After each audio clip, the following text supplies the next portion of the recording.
Сайн байна уу? За өнөөдөр миний 2 дахь дугаар үнийг хэн нэгэн сонсохгүй надад асуудал биш. Зөвхөн өөртөө зориулж хийж байгаа бас ганцхан хүнд туслах эндээс нэг зүйлийг ойлгож авбал тусалж чадвал тэр нь миний энэ voice-оо хийгээд битүүд байршуулж байгаагийнх нь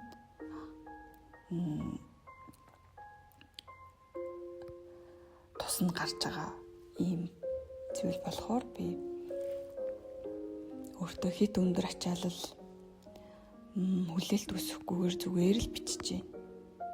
Өнөөдөр нэг дэвшилттэй хажуудаа нэг зөөлөн дуу ай дэвсэж чад гэж байна. Өчигдрээ оруулсан дугаар нь ийм зураг юусоо оруулж чадахгүй одоогоор.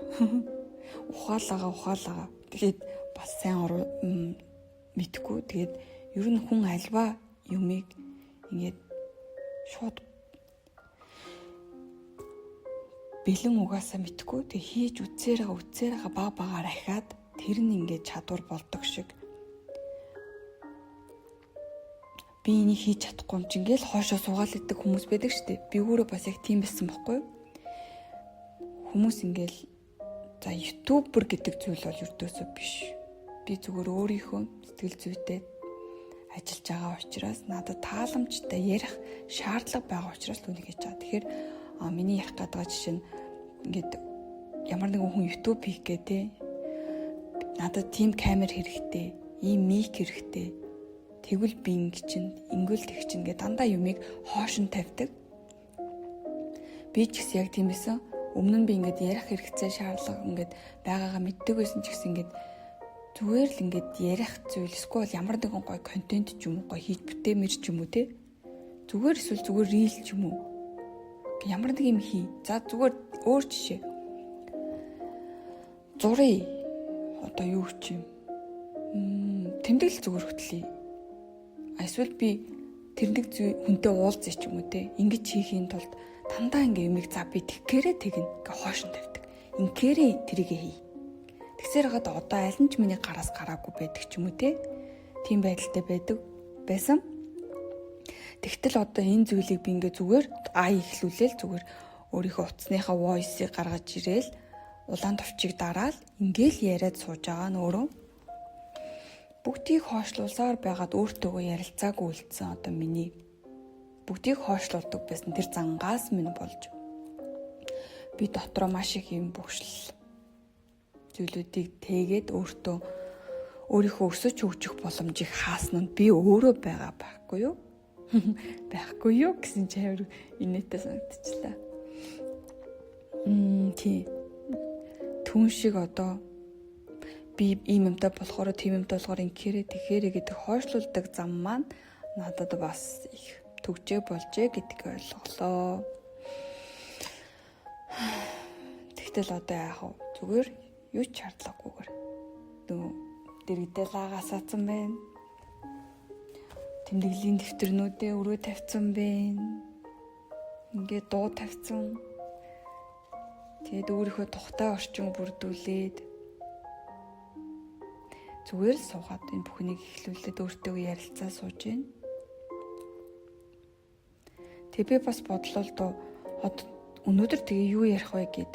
Тэгэнгүүт ингээд өөртөө хүлээлт үүсгээд дахиад хүлээс үүсгээд хүлээлт бас хүлээс.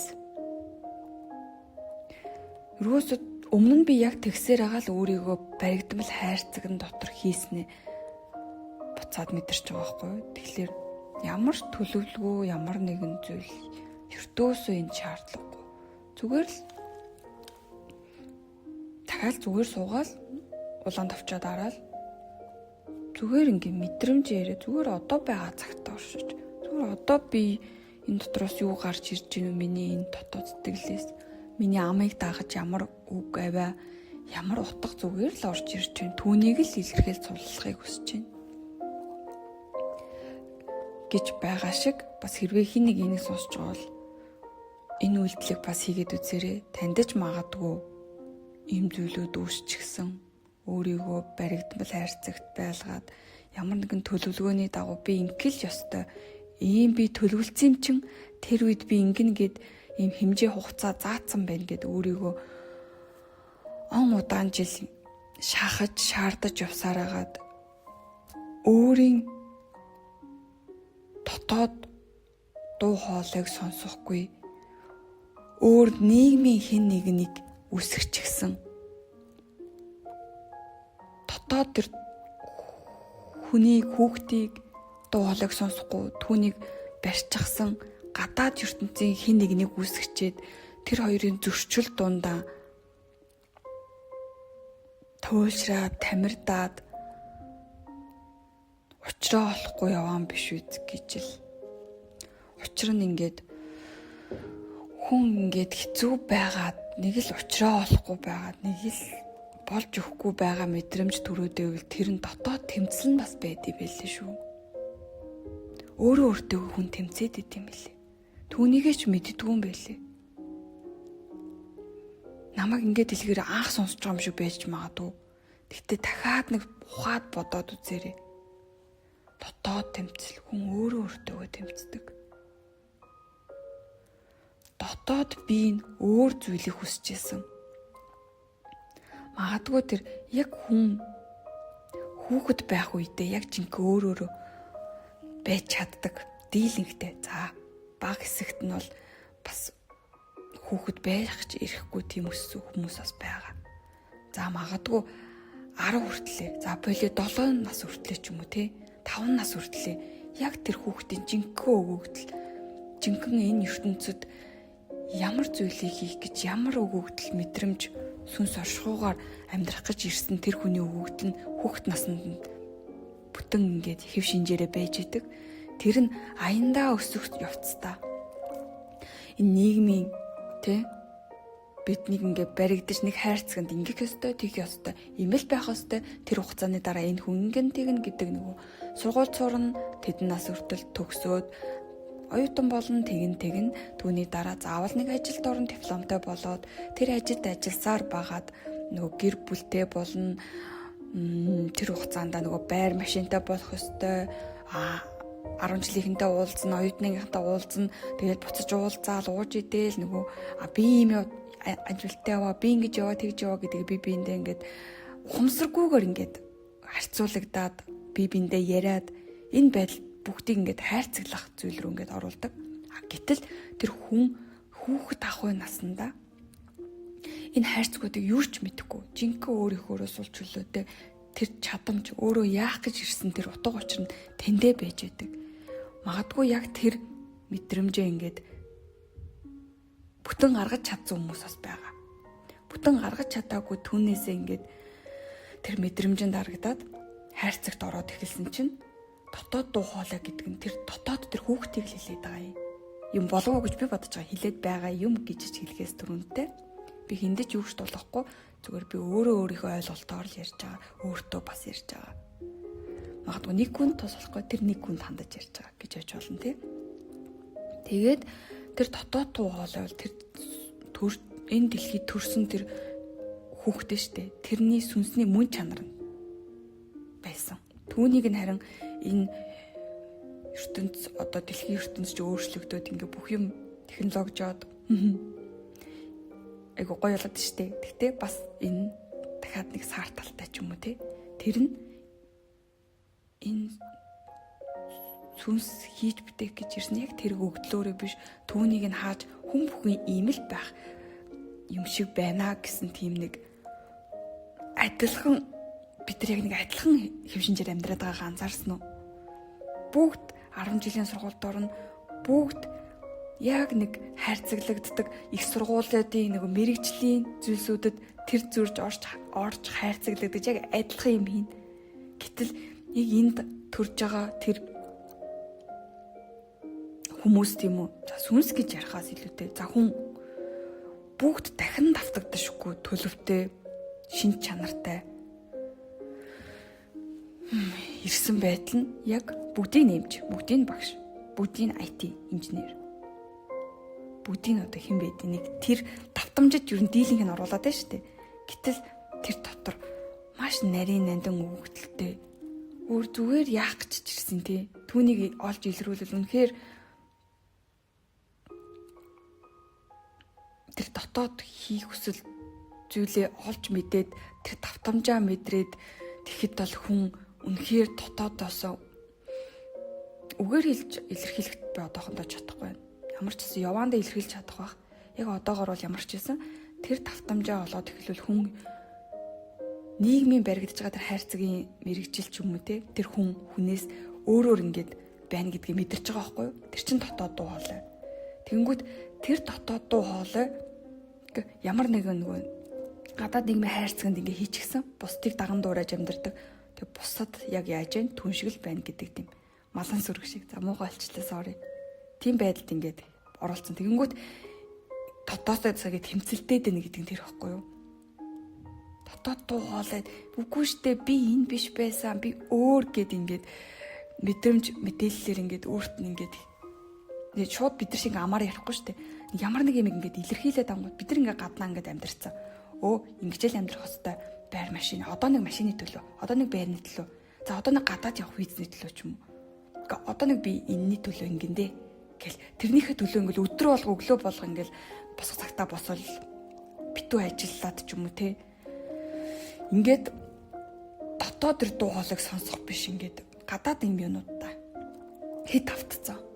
Тэгэл нэг хэсэг хүн амрах хугацаанд уцаа оролдоол зургтаа үзээл найз нөхдөйгөө уулзна гэж тэдний яриаг сонсож тэднэртийн ярианд тааруулах гэж яриад ингэсээр байтал тэр дотоод тэмцэл үүсэх нь бүр үнэхээр аргагүй ч жоохгүй юу. Дотоод тэр дуу хоолойг сонсохгүй байхгүй. Тэр бүр ингээд хүчин сүлдээ сулраа жижигэрсээр он удаан жилийн хугацаанд хүн 30 40 50 60 хүрэхэд ингээд бүр үнэхээр заа ингээд бүр хүлэн зөвшөөрөв бүр дуугаа болоод тэр дотоод гэрэл бүр ингээд бүдгэрээ хүч чадал нь бүр багасаад тэгээ чимээгүй болоод тэгэнгүүт л ингээд за 20 настай үед хүн хийж бүтээх зүйл нь бас ориглоод хүн бас өөрийгөө сонсох боломж илүү байдаг болов уу гэж би бодож байна. Тэгэл 30 40-оос ингээд уруудаад тэр дотоод дуулыг сонсохгүй бол уруудаа авчдаг болов уу гэж би бодож байна. Тэгэл бүдгэрэл түүнээс хойш хүн яг бидэрч амьдраад эхэлдэг болов уу гэж би бас бодож байна. Яг ийм л байх ёстой. Ингэж л амьдрна гэдэг энэ 3D ертөнцийн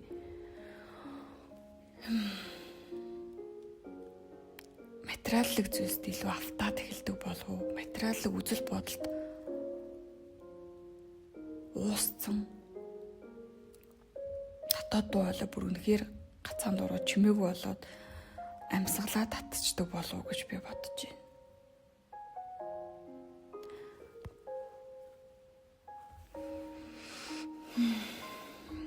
За 13 минут ирсэн байна. Хитрхи нэг удаан ярихгүй байхыг бас бодож байгаа. Зүгээр анхны зүйл болохоор хит удаан ярьж нуршихгүй. Тэгэхээр ингээл яг л ийм байдлаар би төлөвлөөгүй өнөөдөр орж ирэл суулаа ярьлаа. Төлөвлөөгүй байдлаар ингээд мэдрэмж урсаж байгаа л би мэдрэмжийг хаашаа урсахыг л би тэр дотоод дуу хоолойг л хүлээн зөвшөөрж байгаа гэсэн үг. Тэр хаашаа юу ярихыг хүсэж байна. Түүнийг л би яриулж эхэлж байгаа. Өмнөх дугаар дээр хэлжсэн шиг би энэ дотоод дуу хоолойг маш удаан хугацаанд тарж явсан. Одоо энэ маань ингээд чөлөөлөгдөө түүнийг ингээд ойлгоод эхлэнгүүд бүр ингээд баярлаад ярихтаа хүртэл би ингээд нулимс сэлгнээд хоолой зангирч ярьж байгаа. Миний дотоод дуу хоолой надад сонсогдож чадсан да. Би түүнийг нь мэдэрч сонсч чадсан да.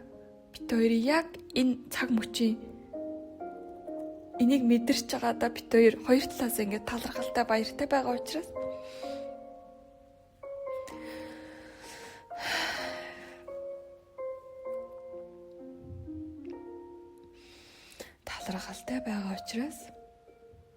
яг энэ мөчтөө оршиж байна.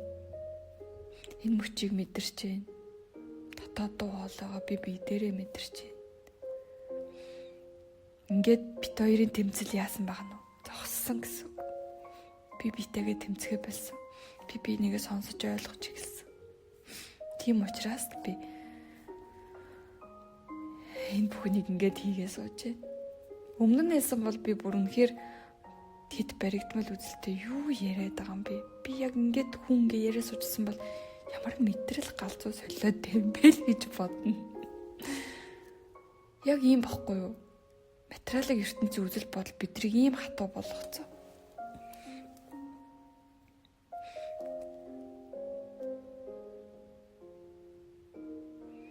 Магадгүй өмнө нь хэлсэн бол би бүр имлэг ташиж үзүүлнэ. Энэ нэг хоёр зүйл байгаад байна. Энэ зүгээр үү, энэ яатсан гэд. Тэгтэл яг одоогийн байдлаар би ингээд эвэрүүл хүн байгаа байхгүй юу? Яагаад гэвэл би нийгмийн амьдралд хангалттай, хариуцлагатай өөрийн биеийг удирдах орж явж чадж байна. Бусдад би буруугаар нөлөө үзүүлэхгүй.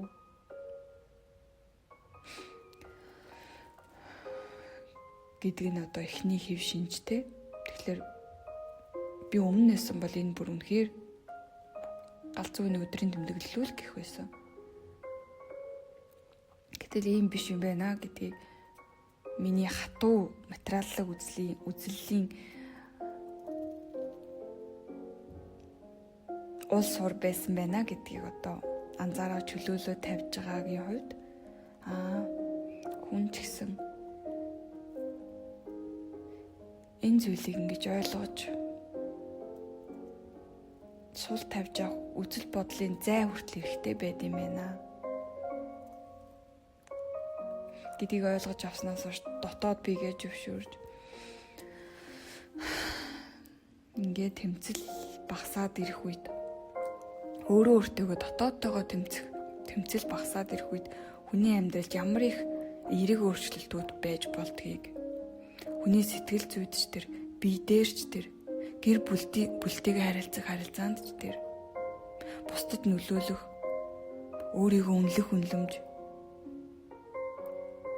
бүх зүйл дээр дандаа эерэг өөрчлөлт гарч байгааг анзаараад ирэхлээр